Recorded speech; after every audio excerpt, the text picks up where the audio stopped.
हजरत के कदमों का गुसाला गुबार अपने माथे पर मलते हुए एक शेर में नज़्म करता हूँ। जिसे भी शहरे मदीना बुलाया जाता है, बोलो यार, मेरी तकरीर ये वजू समझ लो हजरत की तकरीर के लिए, असल तकरीर तो हजरत ही की होना है। जिसे भी शहरे मदीना बुलाया जाता है, बुला के उसका मुकद्दर बनाया जाता है। जिसे भी शहरे मदीना बुलाया जाता है, बुला के उसका मुकद्दर बनाया जाता है। बिलाल तुझको घसीटा गया था मक्के में, तभी तो काबे की छत पे चढ़ाया जाता है। बिलाल तुझको घसीटा, एक मफहूम दे रहा हूं मैं, बिलाल तुझको घसीटा गया था मक्के में, तभी तो काबे की छत पर, बोलो यार, तभी तो काबे की छत पर चढ़ाया जाता है, तभी तो काबे की छत पर चढ़ाया जाता है। अजान कान में देकर कहा ये वालिद ने, तुझे गुलामे मोहम्मद बनाया जाता। अजान कान में देकर कहा ये वालिद ने, अजान कान में देकर कहा ये वालिद ने, तुझे हुजूर का नौकर बनाया जाता है। और शेर ये सुनो कि उठा के, अब हजरत, अब हुजूर की दुआएं चाहिए, उठा के काबे के अंदर अली को आका ने, गांव है, गांव के लोग शायरी नहीं समझेंगे, कम से कम ये उलमा तो समझेंगे। और इनांसर साहब आपके बहुत काम में आने वाली बात है। उठा के काबे के अंदर अली को आका ने कहा कि ऐसे अली को उठाया जाता है। उठा के काबे के अंदर,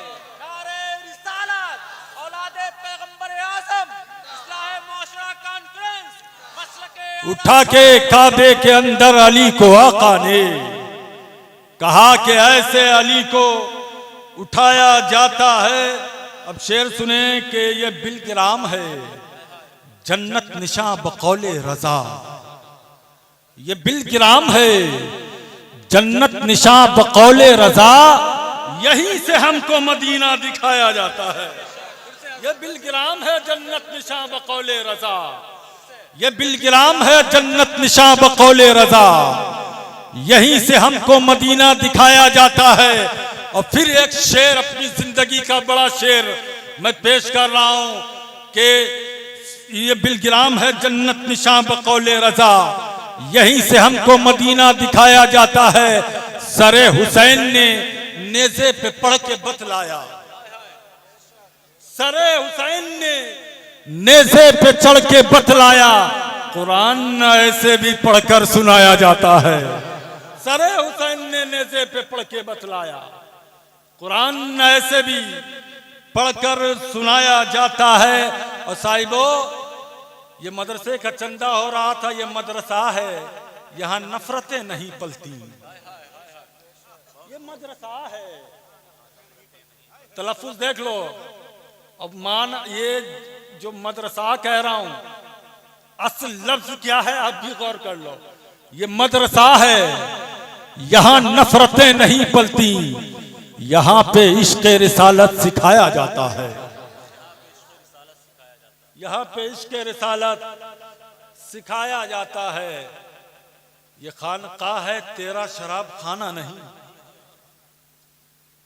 ये खानकाह है, तेरा शराब खाना नहीं, यहाँ तराश के हीरा बनाया जाता है। ये खानकाह है, तेरा शराब खाना नहीं, यहाँ तराश के हीरा बनाया जाता है। हाफिज जाहिद, क्या बोलते हैं, हाफिज साहब कहने लगे हमसे कि हाफिज साहब वो कलाम जरूर पढ़ दीजिए, उसके 2-3 शेर जो आपने उर्से वास्ती के मौके पे लिखे, 2-3 शेर सुनिए। और फिर मैं, माहौल बन रहा है, इंशाअल्लाह तकरीर होगी। चलो फिर मांग लेते हैं कि क्या क्या दे दिया जाए, चलो फिर मांग लेते हैं कि क्या क्या दे दिया जाए, हमें दोनों जहां में साथ अपना दे दिया जाए। चलो फिर मांग लेते हैं कि क्या क्या दे दिया जाए, हमें दोनों जहां में साथ अपना दे दिया जाए। अब किसी दर की उसे खैरात की हाजत नहीं होती जिसे सुगरा के बेटों का उतारा दे दिया जाए। किसी दर की उसे खैरात की हाजत नहीं होती जिसे सुगरा के बेटों का उतारा दे दिया जाए। अब शेर सुन के बताना, बरेली शरीफ के बहुत करीब है ये इलाका, और मैं शेर सुना के बता रहा हूं। जरूरत पड़ रही है आज फिर शेखे ज़माना, जरूरत पड़ रही है आज फिर शेखे ज़माना की, खुदाया फिर कोई ताजु शरिया दे दी। जरूरत पड़ रही है आज फिर शेखे ज़माना की, खुदाया फिर कोई ताजु शरिया दे दिया जाए। अब इसका आखिरी शेर सुनो। शेर तो बहुत है। मेरे पीरो मुर्शिद की चौखट वो है जिस चौखट से शिफा बढ़ती है। बोलो यार बोलो। बिलग्राम शरीफ का नाम सुना है? बिलग्राम शरीफ का नाम सुना है? अल्लाह की कसम अभी मैं कुछ बातें अर्ज करूंगा आपके सामने। वो शहर शिफा है जहां किसी को मायूस नहीं किया जाता, जहां डॉक्टर जवाब दे जाएं, वहां बिलग्राम की हवा में दाखिल होते हुए मरीज शिफा पाना शुरू हो जाता है। वहीं उसकी डूबती हुई नैया को किनारा मिल जाता है। शेर सुने कि शिफा के वास्ते तावीज देने की जरूरत क्या। मेरे मुर्शिद तावीज देते हैं, और चूंकि हम लोग तावीज लिखते हैं तो तावीज लिखते हैं। एक दिन कहने लगे हमारे एक साथी कि मुफ्ती साहब तावीज लिखे हैं क्या आप? हमने कहा तावीज तो आज नहीं लिखे हैं। कहने लगे आज हमने भी कम लिखे हैं, और बहुत भीड़ है, 1000-2000 के आदमी है, ये इनको तावीज भी देना है, इनको पानी भी पड़ना है। तो मैंने कहा एक शेर कहा उस पे, शिफा के वास्ते तावीज देने की जरूरत क्या, मरीजों को तो कदमों का गुसाला दे दिया जाए। शिफा के वास्ते तावीज देने की जरूरत क्या, मरीजों को तो कदमों का गुसाला दे दिया जाए। बलाएं भाग जाती हैं हमेशा के लिए घर से, वैसे मुस्तफा का घर हवाला दे दिया। बलाएं भाग जाती है,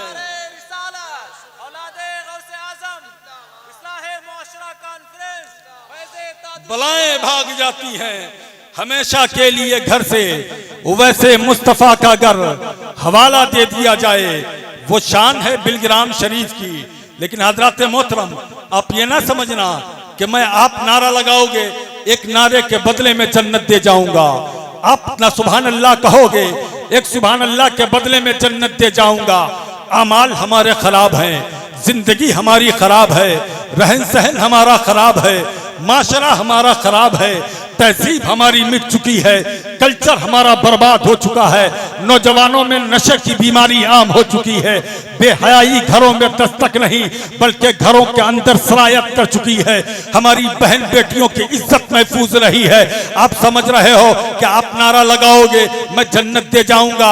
मैं वो खतीब नहीं हूं कि आपके एक नारे के बदले में जन्नत दे जाऊं, एक सुभान अल्लाह के बदले में जन्नत दे जाऊं। हाँ फजीलत बहुत है सुभान अल्लाह की, हाँ फजीलत बहुत है अल्हम्दुलिल्लाह की, हाँ फजीलत बहुत है नारे की। लेकिन नारा लगाने से पहले मैं आपको एक बात की तरफ इशारा करके आगे गुजरना चाहूंगा। यार जन्नत खुदा की इतनी आसान नहीं है। इसी जन्नत के लिए कभी घर को छोड़ना पड़ता है, इसी जन्नत के लिए कभी बीवी से अलहदा होना पड़ता है, इसी जन्नत के लिए कभी माँ बाप से दूर होना पड़ता है, इसी जन्नत के लिए बिलाल ने अपने सीने पे चट्टाने रखवाई है, इसी जन्नत के लिए बिलाल को घसीटा भी गया है, इसी जन्नत के लिए सुहैब को मारा भी गया है, इसी जन्नत के लिए सुहैब पे जुल्म भी किए गए हैं, इसी जन्नत के लिए सहाबा ने नबी का मक्का छोड़ा है, इसी जन्नत के लिए बहुत सारी जंगें हुई हैं। जन्नत इतनी आसान नहीं है। बताओ मैदान बद्र क्यों हुआ, बताओ जंग बद्र क्यों हुई। इसी जन्नत के लिए कभी जंग करना पड़ती है, इसी जन्नत के लिए कभी आग के अंगारे पे लेटना पड़ता है, इसी जन्नत के के लिए कभी फांसी के फंदे पे झूलना पड़ता है, इसी जन्नत के लिए कभी पथरीली जमीन पे सजदा करना पड़ता है, इसी जन्नत के लिए कभी बेटा कुर्बान करना पड़ता है, इसी जन्नत के लिए कभी घर बार छोड़ना पड़ता है। ये जन्नत इतनी आसान नहीं है जितनी आसान हम खतीबों ने बनाई है, जितनी आसान हम मुकर्रिरों ने बनाई है, जितनी आसान हम उलमा ने बनाई है। अल्लाह की इज्जत की कसम, ये जन्नत कभी तलवारों के नीचे में होती है, कभी मुस्तफा के गुलामों के कनीजों की कदमों के नीचे। ये जन्नत कभी तलवारों के नीचे है और कभी सैयदा की कनीजों के कदमों के नीचे है। ये जन्नत इतनी आसान नहीं है जितनी आसान आप समझते हो। इसी जन्नत के लिए, इसी जन्नत के लिए, इसी जन्नत के लिए जुमले बड़े नपेतुले कहने जा रहा हूं। इसी जन्नत के लिए, इसी जन्नत के लिए सहाबा को सताया गया। बोलो बोलो बोलो बोलो, सताया गया कि नहीं सताया गया? लेकिन साहबा ने कहा, या रसूल अल्लाह, ना आपका दामन हाथ से जाने देंगे ना हाथों से जन्नत को जाने देंगे, नहीं जाने देंगे। मक्का छोड़ेंगे, मदीने में आएंगे, असहाबे सुफ़ा की सफ में शामिल होंगे, भूखे प्यासे रहेंगे, कोड़ों की मार खाएंगे, फांसी के फंदे पे झूलेंगे। खुबैब ने कहा, मुझे फांसी पे लटका दो, मेरी पीठ चला दो। बिलाल ने उमैया से कहा, मुझको रस्सियों से बांध करके जमीन पे घसीटो, चाहे रेतीला मैदान हो चाहे कंकरीली जमीन हो। अब मैंने रसूलुल्लाह के हाथ पे सौदा कर लिया। बोलो यार बोलो, बोलो ताकि माहौल बने, थोड़ी सी तकरीर हो जाए।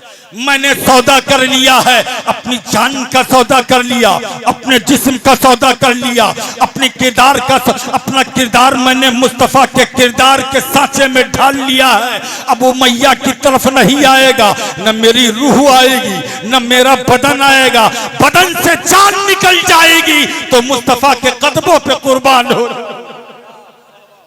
लेकिन नहीं, तेरे यहां नहीं आएंगे। नबी के सहाबा को सताया, मक्के से हटाया, भगाया, नबी को सताया, ओजड़ी बदन पे रखी गई, सजदे की हालत में रखी गई, रुकू की हालत में रखी गई, तैयात की हालत में रखी गई, कंकर पत्थर चलाए गए। मेरे नबी ने मदीना छोड़ दिया। अब ध्यान से सुनना मेरी गुफ्तगू को। मेरे नबी ने मदीना छोड़ा, मक्के में पहुंचे। 10 साल मेरे मुस्तफा मक्के शरीफ में रहे। फतह मक्का का मौका होता है। मेरे नबी 10 साल में मदीने शरीफ में रह करके सहाबा की एक बड़ी तादाद बनाते हैं। तकरीबन 1,24,000 सहाबा साथ में है। अब सुनना, सहाबा की फौज है, सहाबा मेरे नबी के साथ में है। मेरे नबी मदीने से मक्के आ रहे हैं। आज हमको मकाम मिलता है ना तो हम ऐठे ऐठे चलते हैं, आज हमको थोड़ा ओहदा मिल जाए ना तो हम इतराए इतराए चलते हैं। बम्बई में थोड़ा सा काम करने लगे तो गांव के सेठ बन जाते हैं। सऊदीया अगर चले जाएं तो बहुत बड़े मंत्री कहलाते हैं, बहुत बड़े बिजनेसमैन कहलाते हैं। अगर वहां जाके झाड़ू लगा रहे हो लेकिन गांव में कहा जाएगा बहुत बड़ा सेठ है। मुंबई में जाके रिक्शा चला रहा हो, चाहे भले 15 दिन उसकी लुंगी न धोई जा रही हो, मैल कुचैल इतना हो कि उसके तकिए पे सर न रखा जाए, लेकिन गांव में वो सेठ कहा जाता है। और जब वो आता है चल करके, वो समझता है कि हम बहुत बड़े एमपी हो गए हैं। वहां चलाएगा रिक्शा, यहाँ मारेगा नक्शा और वो कहेगा कि हम बहुत बड़े मंत्री हो गए हैं। ऐठे ऐठे चलते हैं। विधायक का साथ मिल गया तो आसमान पे निगाह पहुंच गई। एमपी का साथ मिल गया तो खुद को विधायक समझने लगा। गांव का प्रधान हो गया तो समझता है कि हम बहुत बड़े 30 माह खार हो गए हैं। लेकिन बाहर मेरे मुस्तफा का किरदार देख और अपना किरदार देख। मेरे नबी के 1,24,000 सहाबा हो गए, 1,24,000 गर्दन कटाने वाले हो गए। और जब मेरे नबी मक्के को चले हैं, सहाबा साथ में है, मेरे मुस्तफा मक्के की तरफ आ रहे हैं तो मेरे नबी ने सहाबा की तरफ देखा। कोई ये कह रहा था, अल यौम यौमुल मलहमा, आज तो बदला लेने का दिन है, आज तो मारने का दिन है, आज तो कत्ल करने का दिन है। आज तो हम वहां जा रहे हैं जहां मैंने बीवी को छोड़ा था, जहां बच्चों को छोड़ा था, जहां जवानों को छोड़ा था, जहां मेरा पुराना घर है, जहां मेरी जायदाद है, जहां मेरा मकान है, जहां मेरा घर है, जहां मेरी पुश्तैनी जमीन है, जहां हमारी सरदारी थी, जहां पे हमारा जलवा था, जहां पे हमारा रोबो दबदबा था, आज अपने घर पे जा रहे हैं। वो मक्के के जालिम जिन्होंने सहाबा को सताया, वो मक्के के जालिम जिन्होंने नबी के ऊपर पत्थर बरसाए, वो मक्के के जालिम जिसने शोबे अबू तालिब में मेरे मुस्तफा को कैद कर दिया 3 साल तक। मेरे नबी वहां रहते रहे, सहाबा के साथ में जिंदगी गुजारते रहे, भूख प्यास की जिंदगी, परेशानी की जिंदगी, बगैर पानी की जिंदगी, बगैर पानी की जिंदगी गुजारते रहे, 3 साल तक कैद रखा। अब सहाबा कह रहे थे आज बदला लेंगे, मक्के के हर जालिम को चुन चुन के मारेंगे। मेरे नबी ने देखा, इरशाद फरमाया, ओ मेरे सहाबा क्या कह रहे हो? सहाबा ने कहा आज बदला लेने का दिन है। मेरे नबी ने कहा, ओ मेरे सहाबा आज बदला लेने का दिन नहीं है, आज तो माफ करने का दिन है। बोलो क्या कहा? क्या कहा? गोया फरमाना चाहते हैं मेरे पैगंबर, इस्लाम में आंख का बदला आंख है, जबान का बदला जबान है, हाथ का बदला हाथ है, पांव का बदला पांव है, नाक का बदला नाक है, दांत का बदला दांत है। बदला ले लो, ठीक है, ये भी ठीक है, लेकिन नबी कहना चाहते हैं, ओ मेरे सहाबा तुमने मेरा किरदार देखा? बोलो बोलो बोलो बोलो यार, इस्लाह माशरा है, बोलो तुमने मेरा किरदार देखा? अकरमा आया अबू जहल का बेटा, मैंने उसे माफ किया। बोलो यार, बोलो। खालिद इब्ने वलीद आए जो कुफ्फार के सिपह सालार थे, लेकिन मुस्तफा के कदमों में आए, नबी ने कदमों से उठाया, गले से लगाया, मैंने माफ किया। आज रहमत करने का दिन है, आज माफ करने का दिन है। गोया नबी फरमाना चाहते हैं कि तुम्हें मर्तबा मिलता है तो तुम ऐंठ के चलते हो, और मोहम्मद को जब मर्तबा मिलता है, जब 1 लाख फौज सहाबी, 1 लाख के करीब, 1 लाख के करीब गुलाम साथ में है, मेरा नबी मर्तबा लेने के लिए थोड़ी आया था, मर्तबा बांटने के लिए आया। 1 लाख है। तुम्हारे पीछे तो गांव का जो प्रधान होता है ना, उसके भी पीछे तो 10,000 5,000 आदमी नहीं होते, उसमें भी 5 पार्टियां होती हैं। मेरे नबी के पीछे इतने सहाबा हैं, और ऐसे नहीं है कि साहिबो आज तुम्हें आवाज लगाई जाए रात की ठंडी के मौसम में कि चले आओ, इधर आ जाओ, आगे बढ़ जाओ, तो खसकते नहीं हो। वो सहाबा ऐसे थे कि एक आवाज लगना तो छोड़ो, एक इशारा हो जाए तो गर्दनें कटा दे। चले कि शान के साथ में चले। मेरे मुस्तफा अपनी ऊँटनी पे तशरीफ फरमा है, कोई बर्क रफ्तार अरबी नस्ल के बड़े अच्छे घोड़े पे सवार नहीं है। मेरे मुस्तफा एक ऊँटनी पे सवार है जिसका नाम कस्वा है, और ऊँट के कजावे से फरते फरते गैरत से, खाकसारी से, आजिजी से मेरे मुस्तफा का सर ऊँटनी के कोहान से लगा जा रहा है, और अपने उम्मतियों को भी याद कर रहे हैं, अपने रब की तस्बीह भी बयान करते हुए चले जा रहे हैं। आंसू हैं जो आंखों से निकल रहे हैं। मुस्तफा रो रहे हैं। साहबा कह रहे थे आज बदला लेने का दिन है, आज हम उनसे बदला लेंगे जिन्होंने हम पे जुल्म किया है, आज हम उनसे बदला लेंगे जिन्होंने हमें मक्के से निकाला है, आज हम उनसे बदला लेंगे जिन्होंने हमारे बच्चों से दूर किया है, आज हम उनसे बदला लेंगे जिन्होंने हमारे घरों को आग लगाई है, आज हम उनसे बदला लेंगे जिन्होंने हमें वतन से दूर किया है, आज हम उनसे बदला लेंगे जिन्होंने बच्चे को छुड़ाया है,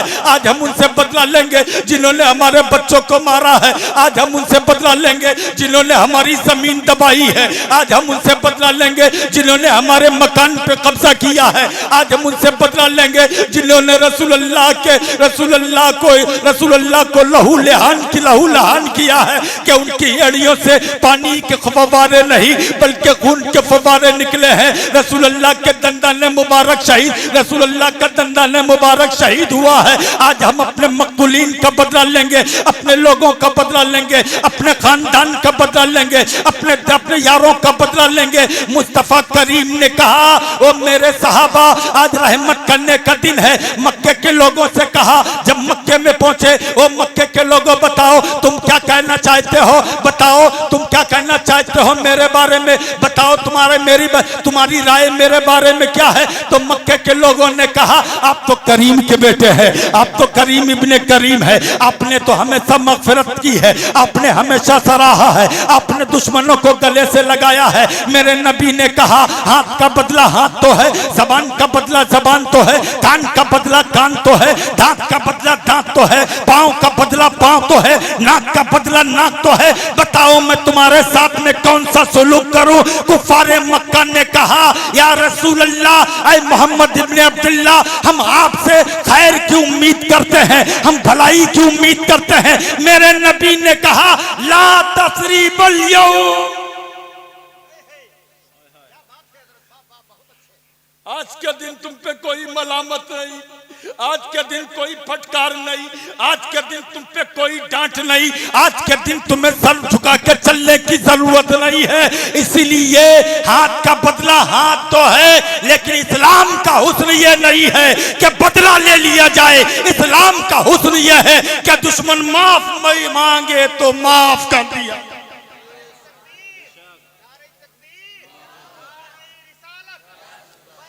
दुश्मन माफी मांगे तो यहाँ तो भैया बरसों से माफी मांग रहा है, लेकिन भैया माफ नहीं कर रहा है। बोलो गलत कह रहा है।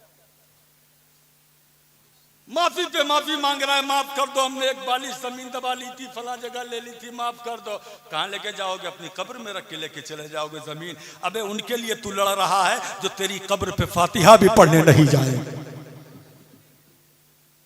बोल, कहां तेरा दिमाग है? इन बच्चों के लिए तू भाई से रिश्ता तोड़ रहा है, माँ से रिश्ता तोड़ रहा है, बहन से रिश्ता तोड़ रहा है, खानदान वालों से रिश्ता तोड़ रहा है। ये बच्चे जिनके लिए तू मरा जा रहा है, कमा रहा है, चोरी कर रहा है, बेईमानी कर रहा है, चोरी कर रहा है, बेईमानी कर रहा है, नमाज छोड़ रहा है, ज़कात छोड़ रहा है, हज छोड़ रहा है, ज़ियारत छोड़ रहा है, अमाले खैरो खैरात छोड़ रहा है। ये बच्चे जिनके लिए तू लड़ाई कर रहा है, झगड़ा कर रहा है, ये बच्चे तुझे कब्र में डाल करके 9 मन मिट्टी के नीचे तोप के चले जाएंगे और साल में एक बार भी तेरी कब्र पे फातिहा तक नहीं पढ़ने जाएंगे। तुझे लड़ना है तो निकल फलस्तीन के लिए, लड़ना है लड़ अज़मते कुरान के लिए, लड़ना है लड़ शैताने लाइन से, लड़ना है लड़ रसूल अल्लाह के दुश्मन से। जहां तेरा बेटा सगा बेटा साथ छोड़ के भाग जाता है, वहीं से मेरे मुस्तफा की मदद शुरू हो जाती है। कभी गौर किया?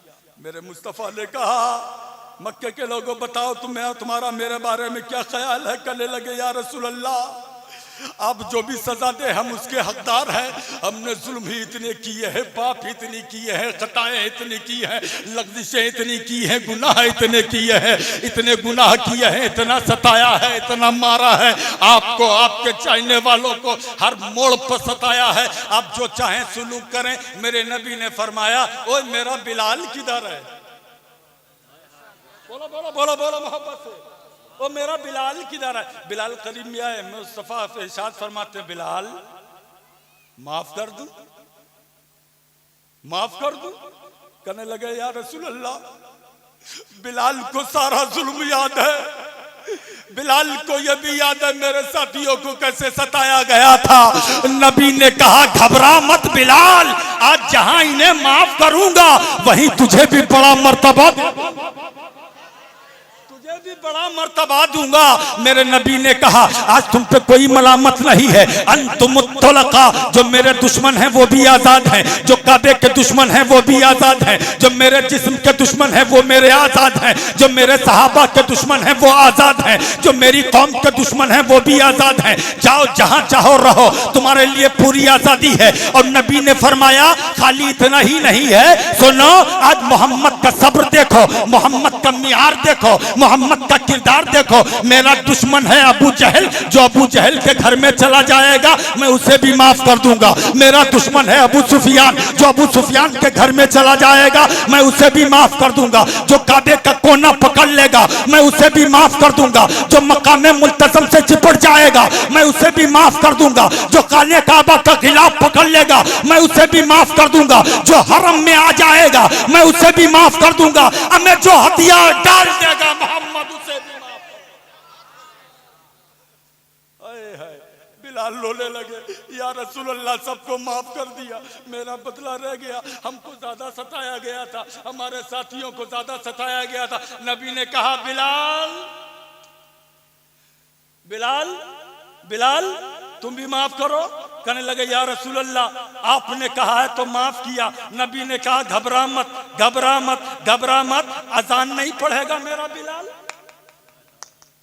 अजान नहीं पढ़ेगा मेरा बिलाल। कहने लगे या रसूल अल्लाह पढ़ूं पढ़ूं, कहां से पढ़ूं, इधर से पढ़ूं उधर से पढ़ूं उधर से पढ़ूं उधर से पढ़ूं। नबी ने कहा ना इधर से पढ़ ना उधर से पढ़, ना इधर से पढ़ ना उधर से पढ़, काबा तेरे सामने है। तो कहने लगे या रसूल अल्लाह फिर मैं किधर से पढ़ूं, पूरब से पढ़ूं तो सामने काबा है, पश्चिम से पढ़ूं तो सामने काबा है, उत्तर से पढ़ूं तो सामने काबा है, दक्षिण से पढ़ूं तो सामने काबा है, मेरे आका किधर से पढ़ूं। नबी ने कहा तुझे जितना सताया गया तुझे जमीन पे लिटाया, देखिए मैं क्या कहां से ला रहा हूं, तुझे जमीन पे लिटाया गया, तेरे ऊपर पत्थर की सिल रखी गई, आग के शोलों में तेरा बदन जलाया गया, पीठ दागी गई, तुझे रस्सियों से बांध करके मक्के की गली में खींचा गया, तेरे बदन के कतरे मक्के की जमीन को रंगीन किए हुए थे। ए बिलाल तू जमीन पे था, लेकिन देख अब तू इस्लाम लाया ना, तेरे नबी ने तेरा मकाम इतना बढ़ा दिया, अब जमीन पे ना खड़ा हो, अब काबे की छत पे खड़ा हो। कहां खड़ा हो जा, बोलो कहां खड़ा हो जा, बोलना भाई कहां खड़ा हो जा, काबे की छत पे खड़े हो गए बिलाल। कहने लगे या रसूल अल्लाह अजान दूं। नबी ने कहा मेरा चेहरा तेरे सामने है, अजान दे, मेरा चेहरा तेरे सामने है, अजान पढ़ जो मक्के में पढ़ी थी, जो हजर में पढ़ी थी, जो सफर में पढ़ी थी, वही अजान पढ़, मैं तेरे सामने हूं। नबी ने कहा देख तुझे जितना नीचे झुकाया गया तेरे नबी ने उतना ही बुलंद कर दिया है, तेरे नबी ने उतना ही, बोलो यार, तेरे नबी ने उतना ही बुलंद कर दिया। अब ये ना समझना, अब यहीं से एक नतीजा निकालना, ये ना समझना कि भैया बड़ा भाई छोटे भाई के सामने झुक जाएगा उसकी इज्जत कम हो जाएगी। अल्लाह की इज्जत की कसम, रिश्ता अगर थोड़ा झुकने से बच रहा है तो वो झुकना बेहतर है। भाई बहन से ताल्लुक ना तोड़ो, सास बहू से ताल्लुक ना तोड़े, सास बहू से ताल्लुक ना तोड़े, इसलिए कि नबी की बारगाह में वो ज्यादा मकाम पाया है जिसको जितना सताया गया है, खुदा के यहाँ वही इतना बुलंद है। अब पठानो ये ना समझना तुम्हारी पठानी कब्र में चल जाएगी, ये ना समझना कि तुम्हारी पठानी कब्र में चल जाएगी, तुम्हारी पठानी यहीं रखी रह जाएगी और कब्र में ठुकाई हो जाएगी। होश में रहना, होश में। फरिश्ते ये नहीं देखेंगे कि खां साहब हो, फरिश्ते ये नहीं देखेंगे आके कि तुम शेख साहब हो, फरिश्ते ये नहीं देखेंगे कि साहब कि तुम मंसूरी हो, फरिश्ते ये नहीं देखेंगे कि तुम अंसारी हो, फरिश्ते तो ये देखेंगे कि ईमान वाला है कि नहीं है, मुस्तफ़ा का वफादार है कि नहीं है, रसूल अल्लाह का मानने वाला है कि नहीं है। तुम्हारी इज्जत क्या है, तुम्हारी कुछ भी इज्जत नहीं थी, तुम तो एक कतरे नापाक थे। तुम्हारा वजूद क्या है, तुम्हारा कोई वजूद नहीं था, तुम तो एक उछलता कूदता पानी थे। अल्लाह ने तुमको इज्जत दी है, तुमको माँ के रहम में रखा, माँ के पेट में रखा। बच्चा जब माँ के पेट में 9 महीने रहता है, सुन साहब आपकी भी कुछ जिम्मेदारी है, या मैं सही नहीं बोल रहा हूं, तुम्हारी भी कुछ जिम्मेदारी है। हजरत उमर का दरबार लगा था, सुनना, हजरत उमर का दरबार लगा था, एक शायर वहां पे खड़े थे, दरबार में फैसला हुआ ना, खुश हो गए किसी बात पे, उन्होंने एक शेर पढ़ दिया, खैरो बिलालिन बिलाल इब्न अब्दुल्लाह, सारी दुनिया में जो सबसे अच्छा बिलाल है वो इब्ने अब्दुल्लाह का बिलाल है। हजरत उमर खड़े हुए और उठ करके कहने लगे, ओए तो क्या बकता है, सारी दुनिया में अगर किसी का बिलाल अच्छा है तो रसूल अल्लाह का बिलाल अच्छा है, मुस्तफ़ा का बिलाल अच्छा है। सुन, तेरी औकात क्या है? औकात क्या है समझते हो क्या हो अपने आप को? क्या समझ लिया है? पठान हो गए हो, खान हो गए हो, सब छोड़ दिया। नमाज नहीं पढ़ना, रोजा नहीं पढ़ना, रोजा नहीं रखना, हज नहीं करना, ज़कात नहीं देना, माँ बाप की खिदमत नहीं करना, उलमा की कद्र नहीं करना। क्या समझते हो क्या पैसे छोड़ दिए जाओगे? अल्लाह की कसम, अल्लाह का कुरान फरमाता है कि तुम क्या हो, तुम्हारे न खान की इज्जत है, न पठान की इज्जत है, न तुम्हारे शेख की इज्जत है, न तुम्हारे अंसारी की इज्जत है। अल्लाह के यहाँ अगर किसी की इज्जत है, इन्ना अकरमकुम इंदल्लाहि अत्काकुम, तुम में बुजुर्ग वो है, बरतर वो है, अच्छा वो है, बेहतर वो है जिसका किरदार सबसे अच्छा है, जो मुस्तफ़ा का गुलाम बन गया। इन्ना अकरमकुम इंदल्लाहि अत्काकुम, जो तुम में बुजुर्गो बरतर है वो अल्लाह के नजदीक अच्छा है। कसम खुदा की, मैदान महशर में न तुम्हारा नसब देख, तुम्हारा नसब है क्या यार? ये तो कबीले हमने बनाए हैं, ये खानदान हमने बनाया है, ये घर हमने बनाया है, ये मोहल्ला हमने बनाया है, ये गांव हमने बनाया है। ये हम भाई बहादुरी का काम करते हैं तो हम पठान हैं, हम भाई मजदूरी का काम करते हैं तो का ये कुंजड़ा हो गया है, कोई चूड़ी का काम करता है वो मनिहार बन गया है, कोई भाई लोहार का काम कर लोहारी का लकड़ी का काम करता है, कहा ये लोहार बन गया है, कोई भाई शेख बन गया, कोई मंसूरी बन गया। ये बात सच है। अल्लाह कहता है, इन्ना खलकनाकुम मिन ज़करिन व उन्सा, हमने तुमको एक इंसान से पैदा किया है, एक औरत से पैदा किया है। बताओ, हमने तुमको एक इंसान से पैदा किया है, एक औरत से पैदा किया। सारी दुनिया के इंसानों के बाप हजरत आदम है, सारी दुनिया के इंसानों की अम्मा हजरत हव्वा है। अल्लाह कहता है कि हमने तुम्हें दो लोगों से पैदा किया, एक आदम से पैदा किया, एक हजरत हव्वा से पैदा किया है। ये सारे कबीले हमने बनाए हैं। मुझे बताओ, मैदान महशर में न कोई कबीला होगा, न कोई खानदान होगा, न कोई साथ होगी, न कोई बिरादरी होगी। अगर कोई साथ मैदान महशर में होगी तो सिर्फ रसूलुल्लाह के बेटों की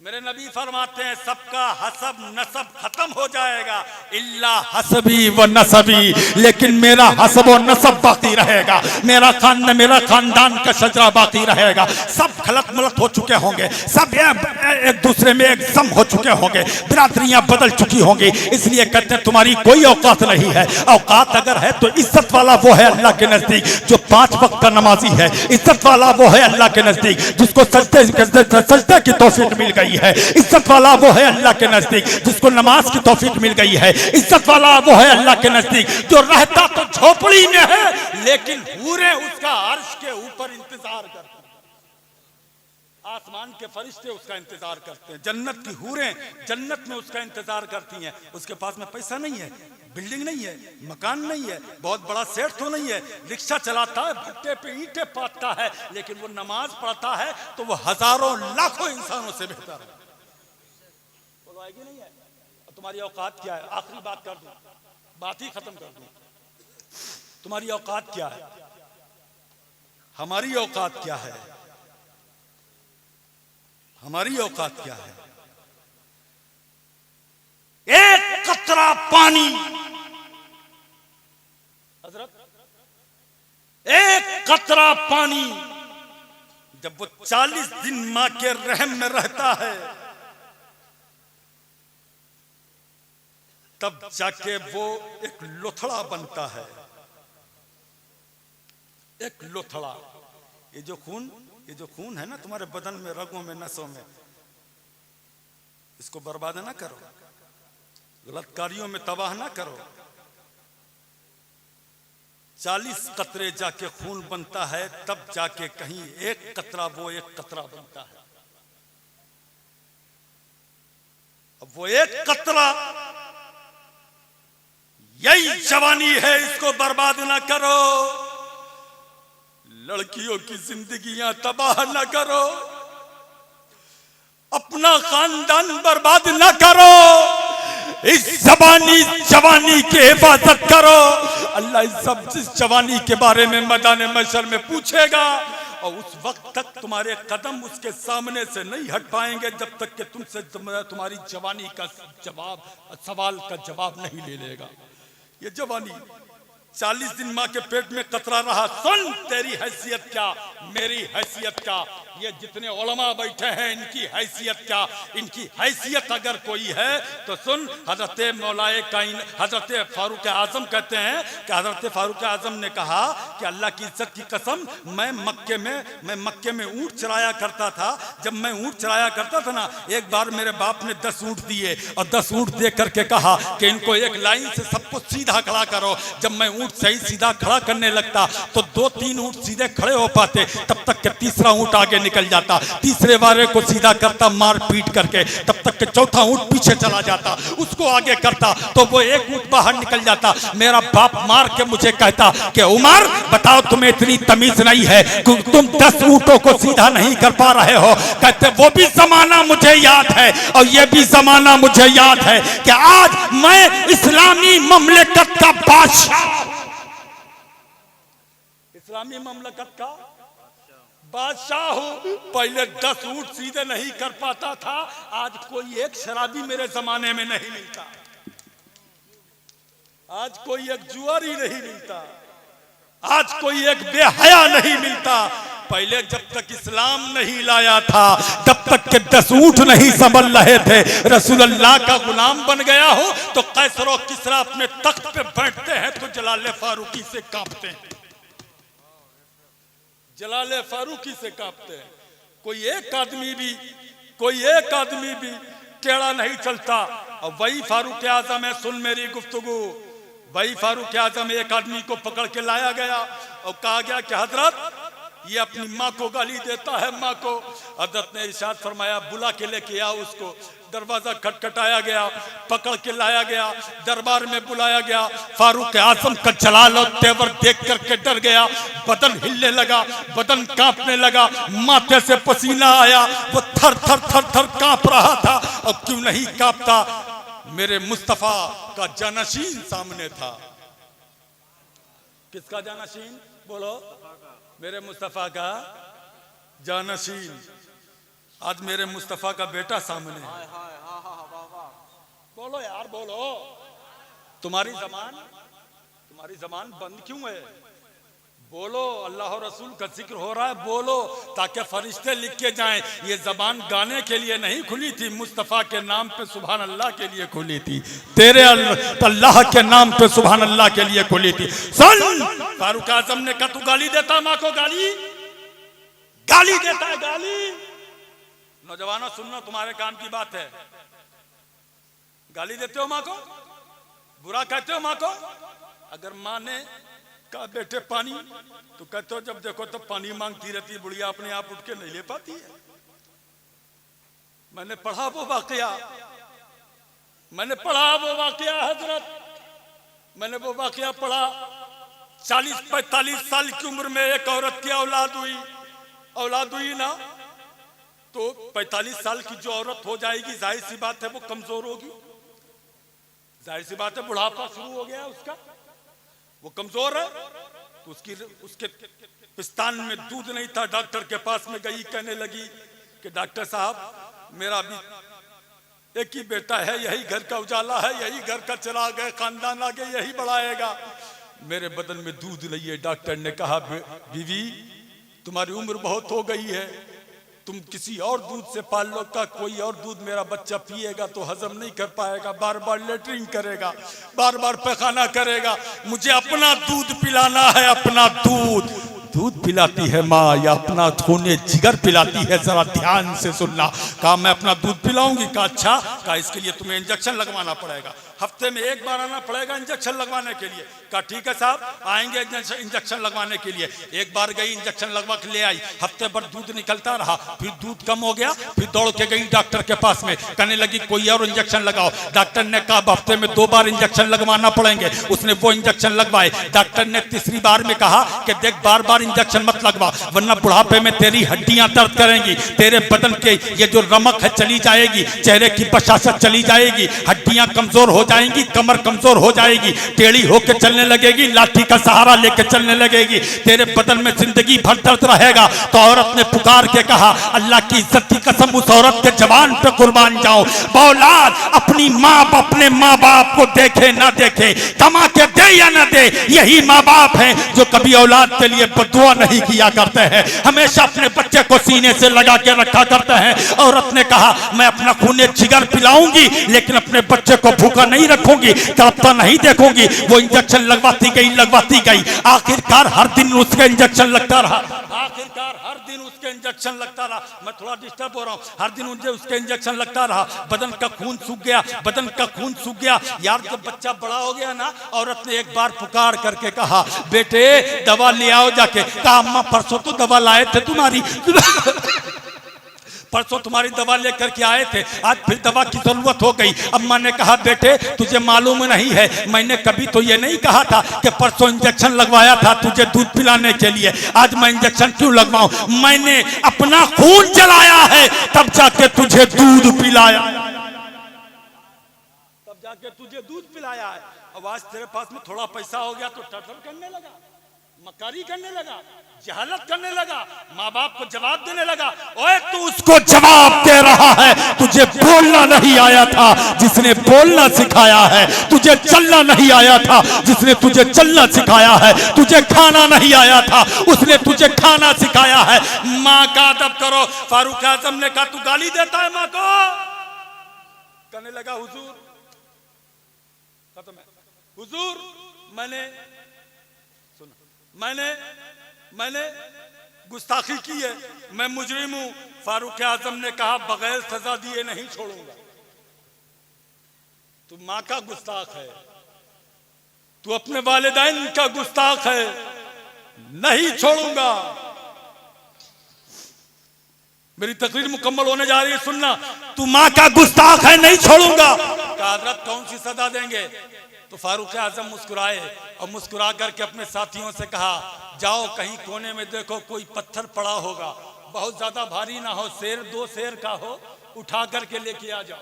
अल्लाह अल्लाह, शेर 2 शेर समझते हो 10-20 किलो होता है, 10-20 किलो होता है नहीं ना? हमें छोटा सा पत्थर होता है, शेर 2 शेर कितना होता है? छोटा सा पत्थर लेके आओ। लेके आए लोग। फारूक आजम ने कहा, इसके पेट पे बांध दो, रस्सियों से बांध दो इसके पेट पे बांध दो, तवज्जो देना, पेट पे बांध दो। और कहते हैं, देख तू जलाले फारूकी को खूब जानता है, तू मेरे दरबार में वादा कर, तू इसको खोलेगा नहीं, उस वक्त तक नहीं खोलेगा जब तक कि मैं नहीं कहूंगा।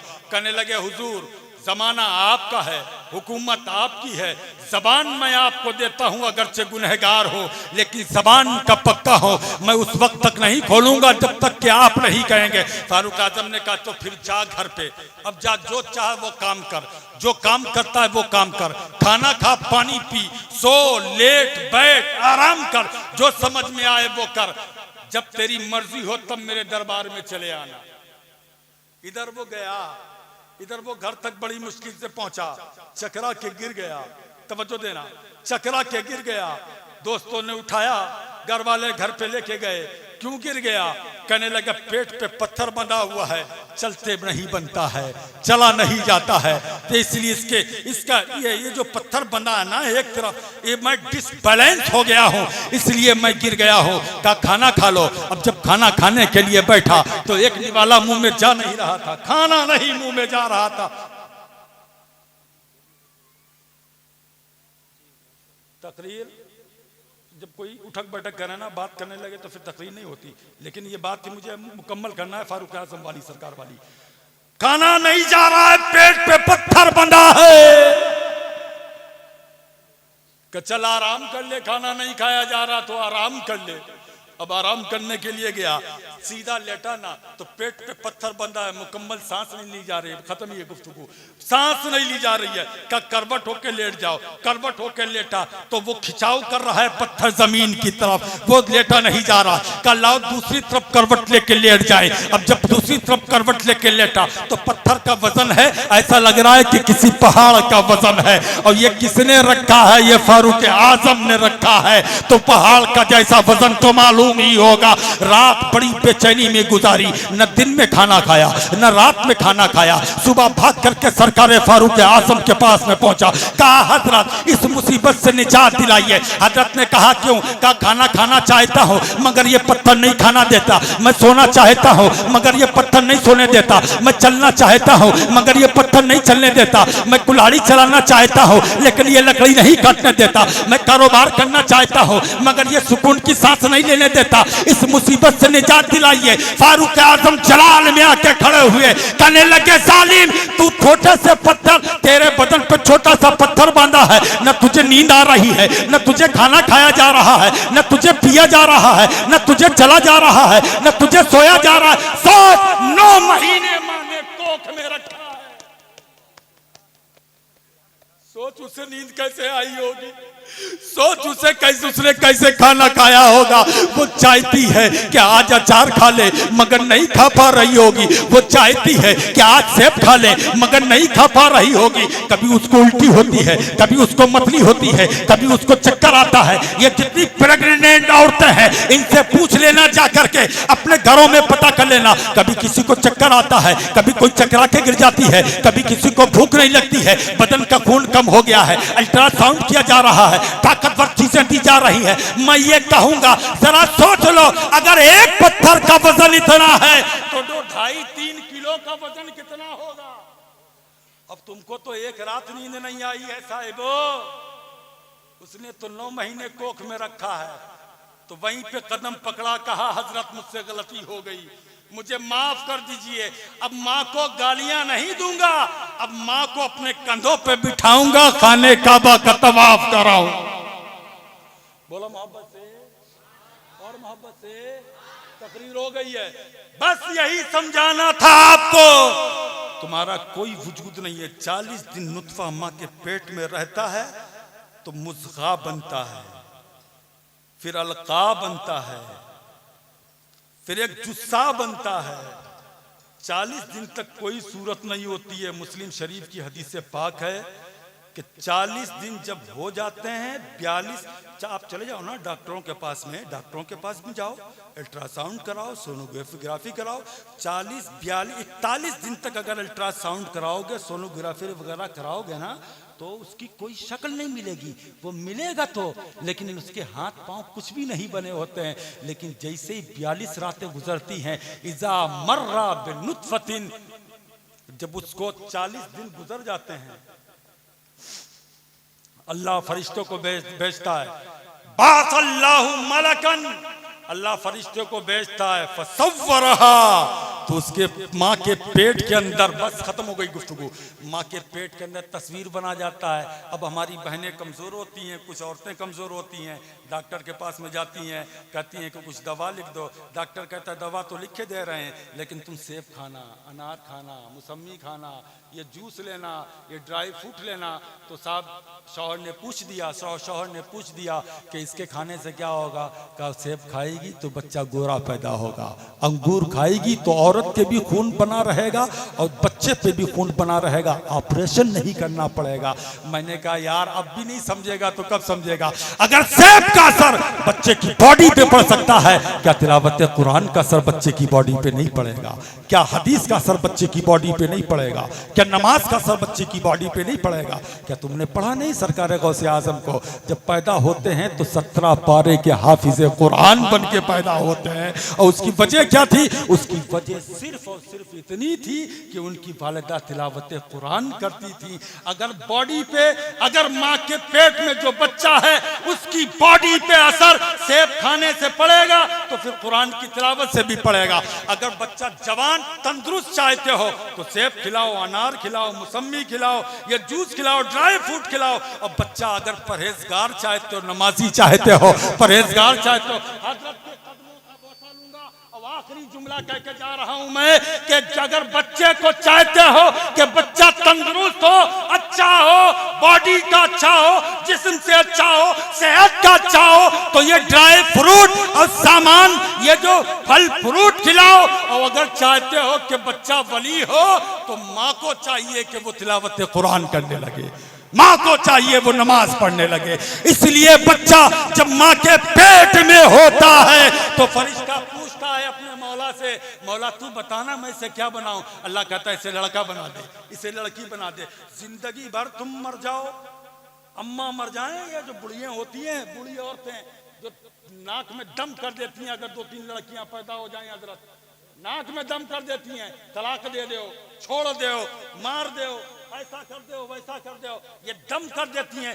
जिंदगी भर तेरे चाहने से कुछ नहीं होगा। फरिश्ता पेट में आता है, अल्लाह से पूछता है क्या बनाऊं? तो अल्लाह कहता है इसको लड़का बना दे, अल्लाह कहता है इसको लड़की बना दे। अल्लाह के चाहने से लड़का बनता है, अल्लाह के चाहने से लड़की बनती है। और फिर वही जुमला जो मैं दोहरा दूं, अल्लाह के चाहने से बनती है, तेरे चाहने से कुछ नहीं बनेगा। हाँ, अगर औरत चाहे तो उसका बेटा वली जरूर बन सकता है, उसका बेटा नमाजी जरूर बन सकता है, उसका बेटा नेक जरूर बन सकता है, उसकी बेटी कनीज़े फातिमा जरूर बन सकती है। कहोगे कैसे?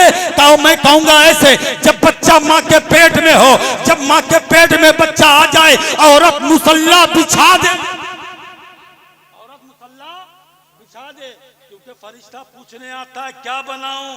तो बनाएगा तो अल्लाह की मर्जी से, लेकिन अल्लाह दुआएं कबूल करने वाला। मुसल्ला बिछा दे और मुसल्ला बिछा करके कहे मौला अगर लड़का बनाना तो मौला अली का गुलाम बना देना, परहेजगार बनाना, और लड़की बनाना तो कनीज़े फातिमा बना देना।